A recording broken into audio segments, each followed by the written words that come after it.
کہ ایک دوست نے اپنے دوست سے قرض لیا 3000 دینار.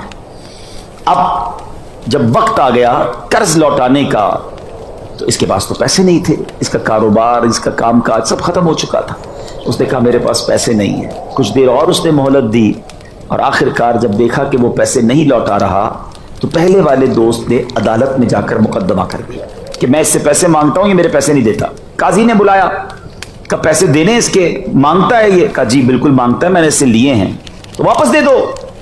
کہا حضور ہے ہی نہیں، کاروبار ختم ہو گیا ہے، میں تو نہیں لوٹا سکتا. کہ تمہارے پاس 30 دن کا وقت ہے، 30 ڈیز میں اس کا قرضہ لوٹا دو ورنہ پھر تمہیں جیل میں ڈال دیا جائے گا. اب یہ بندہ گھر آیا، ہو سکتا ہے اس نے یہی حدیث پڑھی ہو کہ سخت حاجت درپیش ہو، سخت مشکل میں ہو بندہ تو اسے درود پڑھنا چاہیے. اس نے یہی کیا، اس نے سوچا اور تو کوئی سبیل نہیں ہے. وہ صبح سے شام درود پاک پڑھنے لگا. 1 دن 2 دن 3 دن کنٹینیو 27 دن گزر گئے، وہ درود پاک پڑھتا رہا. 28ویں رات آ گئی، اب اونلی 2 ڈیز، 2 دن باقی. رات کو سویا، خواب میں کسی نے کہا گھبراؤ نہیں، علی بن عیسیٰ وزیر کے پاس چلے جاؤ، وہ تمہارا مسئلہ حل کر دے گا. صبح اٹھا، سوچنے لگا کہ آواز تو آئی تھی مگر کس کی تھی، اور صرف ایک آواز پر میں کیسے کسی کے پاس جا سکتا ہوں. پورا دن پھر درود پڑھتا رہا. اگلی رات آ گئی، اب آنکھیں بند ہوئیں تو خواب میں نبی پاک تشریف لے آئے. آقا دو جہاں صلی اللہ علیہ وسلم فرماتے ہیں کہ گھبراؤ نہیں، علی بن عیسیٰ وزیر کے پاس جاؤ، وہ تمہارا مسئلہ حل کر دے گا. بڑا خوش، صبح اٹھا تو بڑا فریش، مگر پھر سوچا کہ میں اگر وزیر کے پاس گیا اور جا کر کہا کہ خواب میں نبی پاک علیہ الصلوۃ والسلام کی زیارت ہوئی ہے تو میرے پاس کوئی ایویڈنس تو ہے نہیں، کوئی ثبوت تو ہے نہیں. میں آقا علیہ الصلوۃ والسلام کا پیغام لے کر جاؤں گا، وزیر نے کہا میں کیسے مان لوں تمہیں نبی پاک نے بھیجا ہے. اب اسی ہیزیٹیشن میں، اسی تذبذب میں وہ دن بھی گزر گیا، درود پڑھتا رہا. اور اب آخری رات آ گئی، صبح عدالت میں جانا ہے، دا لاسٹ نائٹ بفور عدالت، بفور کورٹ. اس رات پھر نبی پاک خواب میں تشریف لائے. آقا نے فرمایا علی بن عیسیٰ کے پاس جاؤ، وہ تمہارا قرض ادا کر دے گا. کہ حضور چلا تو جاؤں، اگر علی بن عیسیٰ وزیر نے مجھ سے کوئی نشانی مانگی تو میں کیا نشانی پیش کروں گا؟ پیارے آقا علیہ الصلوۃ والسلام نے فرمایا کہ ایسا کرو، اسے یہ کہنا کہ تم روزانہ نماز فجر کے بعد 5000 مرتبہ درود پڑھتے ہو، اور جب تک کہ درود پورے نہیں ہوتے تم کسی سے بات بھی نہیں کرتے، اور یہ بات صرف تمہیں پتا ہے اور تمہارے اللہ کو پتا ہے، تم کسی کو یہ بات بتاتے بھی نہیں. اب جب یہ صبح اٹھا تو ویری فریش، حشاش بشاش کہ اب تو نبی پاک نے نشانی بھی عطا فرما دی ہے. صبح وزیر کے پاس پہنچ گیا.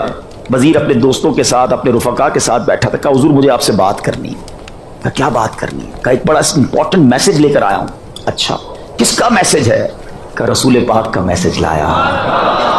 وزیر نے کہا اچھا چلو آ جاؤ، کمرے میں بیٹھتے ہیں. سب کو باہر کر دیا. کہا بتاؤ کیا پیغام ہے؟ کہ حضور میں 3000 دینار کا مقروض ہوں، and today is the last day, آج آخری دن ہے. اگر میں آج عدالت میں پیسے لے کے نہیں گیا تو مجھے جیل ہو جانی ہے، اور میرے آقا علیہ الصلوۃ والسلام میرے خواب میں آئے ہیں، مجھے آپ کے پاس بھیجا ہے کہ وہاں جا کر میں آپ کے پاس جاؤں گا تو آپ نے میرا قرض ادا کر دینا ہے. وہ کہتا ٹھیک ہے بات تو صحیح ہے، مگر آپ کوئی نشانی لائے ہیں کہ نبی پاک نے آپ کو بھیجا ہے؟ کہتا خالی ہاتھ نہیں آیا، میرے آقا نے مجھے نشانی بھی بتائی ہے. حضور نشانی یہ ہے کہ آپ روزانہ صبح 5000 مرتبہ درود پاک پڑھتے ہیں، اور جب تک آپ کے وہ درود فائنل نہیں ہوتے آپ کسی سے بات نہیں کرتے. اب ذرا غور کیجئے کہ جو وزیر روزانہ 5000 درود پڑھتا ہوگا وہ عاشق رسول کہتا ہوگا.